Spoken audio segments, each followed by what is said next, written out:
Bem-vindo ao Cícero Vascaíno, o canal feito de torcedor para torcedor do Gigante da Colina.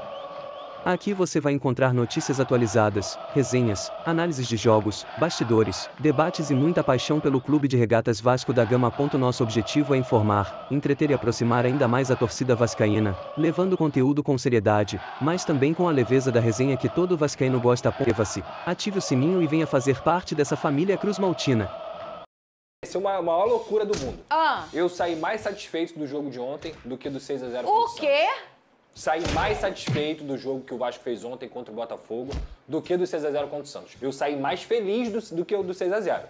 6-0 eu fiquei alegre, Eufórico. adiante. Você tá falando de performance. A performance do Vasco ontem, ela foi muito mais equilibrada e talvez tenha sido a performance mais equilibrada do Diniz, principalmente diante do forte adversário que é o Botafogo. O Botafogo é uma equipe muito melhor do que a do Santos. Então, olhar o jogo que o Vasco fez ontem, principalmente por ter saído atrás do placar, principalmente aos 9 minutos, mais uma falha do Hugo Moura, que o Diniz torna em dizer que é o zagueiro que joga todas as partidas bem. Depois da falha, ele até conseguiu fazer um bom jogo. O problema do Vasco é a bola aérea, que o Vasco tem dois zagueiros que são baixos, dois zagueiros que não conseguem disputar nesse tipo de competição, e aí o Hugo Moura marca a distância ali, novamente o ensino à distância do Vasco da Gama, acontece sempre.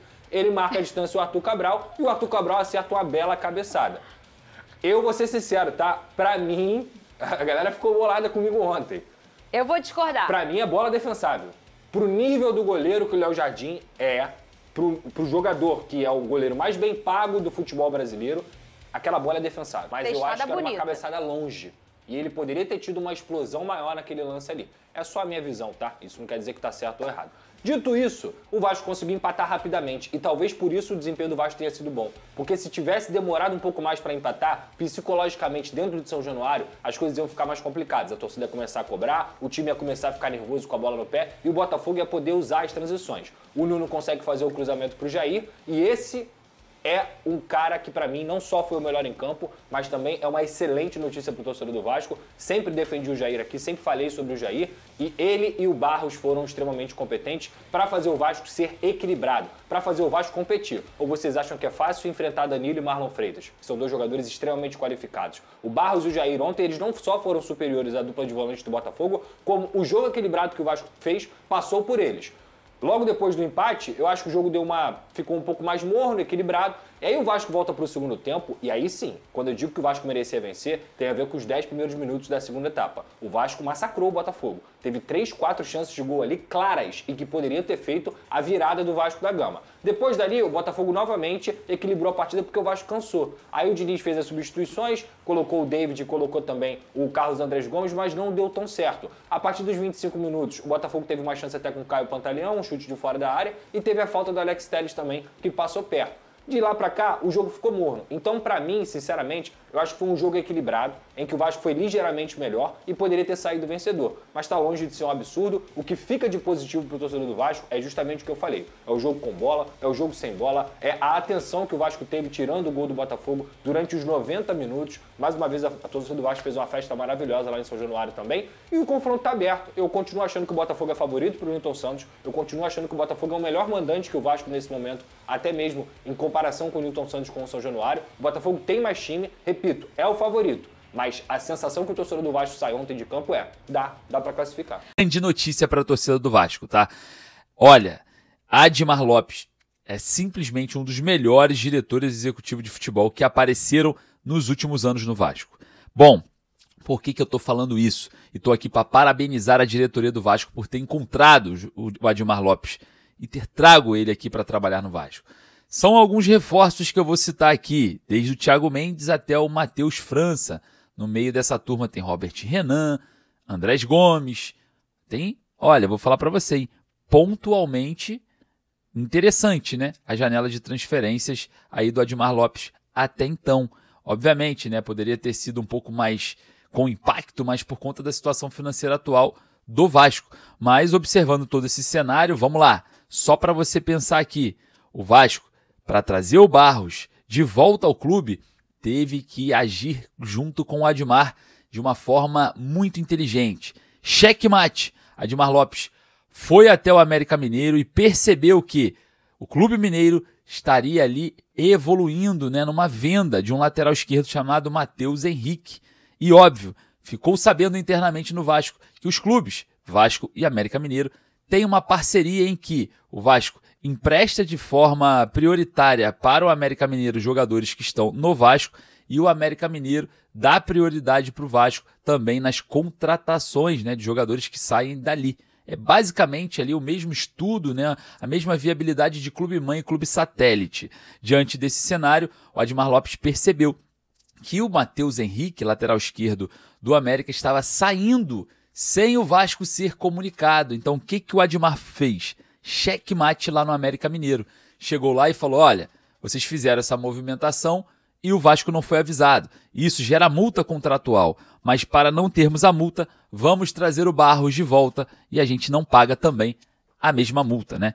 E checkmate, o Barros volta e o Vasco não precisa pagar a multa ali do jogador. Checkmate. Grande atuação do Admar Lopes aí nos bastidores, sem contar, né, com a movimentação no mercado. Carlos Cuesta, Robert Renan, Carlos Andrés Gomes, Matheus França, o próprio Barros, Thiago Mendes, enfim. Uma janela boa, né?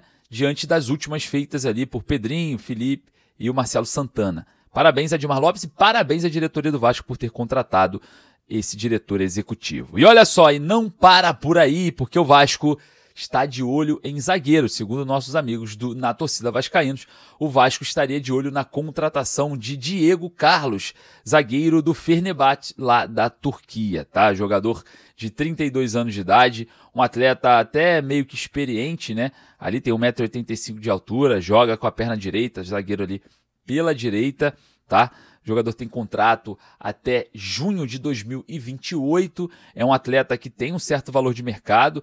O Vasco buscaria, né, um empréstimo com opção ou obrigação de compra do jogador. E olha só, de forma interessante, o atleta pertence a Giuliano Bertolucci, um dos empresários, né, que atuam fortemente aí no futebol europeu, linkando ao futebol brasileiro e, sim, muito comentado dentro do Vasco.